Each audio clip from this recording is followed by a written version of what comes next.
त्वमेव माता च पिता त्वमेव त्वमेव बन्धु च सखा त्वमेव त्वमेव विद्यां द्रविणं त्वमेव त्वमेव सर्वं मम देवदेव।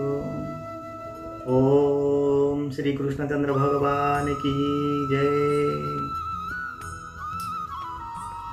श्रीमद् भगवद गीता प्रथम अध्याय अर्जुन विषाद योग श्लोक संख्या 11। अयनेषु च सर्वेषु यथा भागमवस्थिता भीष्ममेवाभिरक्षन्तु भवन्तः सर्व एव हि।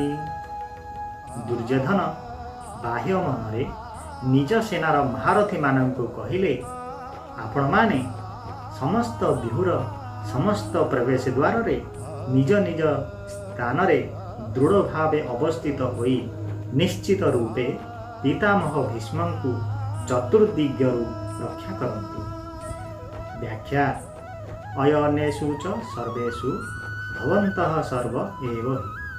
जेउ जेउ प्रवेश द्वार रे आपण मानंकु नियुक्ति करा जायछि, आपण माने सेही प्रवेश द्वार रे दृढ़ता पूर्वक रही सबु दिगरु सबु प्रकारे भीष्मंकु रक्षा करंतु।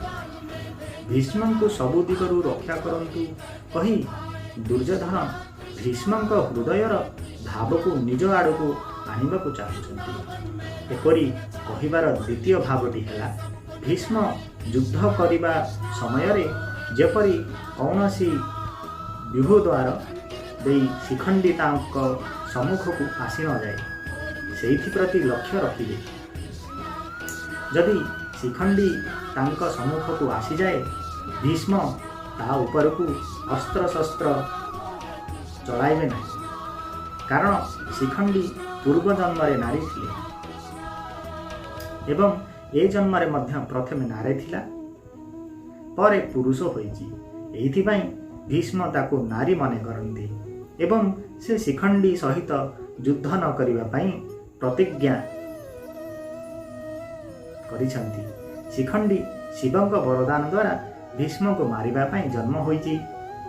जदि शिखंडी ठारू भीष्मंकु रक्षा करि दिया जाए तेबे से समस्तंकु मारिदेव, फलरे आमर निश्चय विजय हेबो। यार विचार करी दुर्योधन समस्त महारथी को भीष्मंकु रक्षा करबा पई कहउछन्ति। आज आमे एही श्लोक को एठी समाप्त करिबा। आसंता काली पुणी आ गोटे श्लोक को आमे पुणी आउथरे आलोचना करिबा। जय जगन्नाथ, जय श्री कृष्णाय नमः।